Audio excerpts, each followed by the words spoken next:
શું તમને તમારી અને તમારા બાળકની પ્રકૃતિ ખબર છે? જન્મ એ કોઈ આકસ્મિક ઘટના નથી, પરંતુ એ કુદરત દ્વારા એક કરેલી સુવ્યવસ્થિત યોજના છે.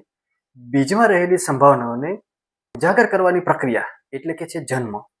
પણ શું તમને ખબર છે કે બાળકનું ગર્ભની અંદર જ પ્રકૃતિ નક્કી થઈ જતી હોય છે?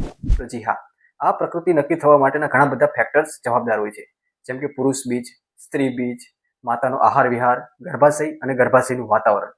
આ બધાનું કોમ્બિનેશન થઈ અને જે દોષ વધારે પ્રીડોમિનન્ટ હોય એ પ્રમાણે પ્રકૃતિ નક્કી થતી હોય છે. જ્યારે ઓવમ ફર્ટિલાઇઝ થાય છે ત્યારે જ આ પ્રકૃતિ નક્કી થઈ જાય છે અને ત્યારે જ આ જેનેટિક મટીરિયલ્સ બનતું હોય છે, જેનું ડિવાઇડેશન થઈ અને સેલ, ટિશ્યુ અને ઓર્ગન બનતા હોય છે અને છેલ્લે અંતે એક પ્રોપર જીવનું નિર્માણ થતું હોય છે. જેની પ્રકૃતિ વાત પ્રમાણે ડિસાઇડ થાય છે તેને વાતના રોગો વધારે થાય છે, જેની પિત્તજ પ્રકૃતિ બને છે તેને પિત્તના રોગો વધારે થાય છે અને જેની કફજ પ્રકૃતિ બને છે તેને કફના રોગો વધારે થતા હોય છે.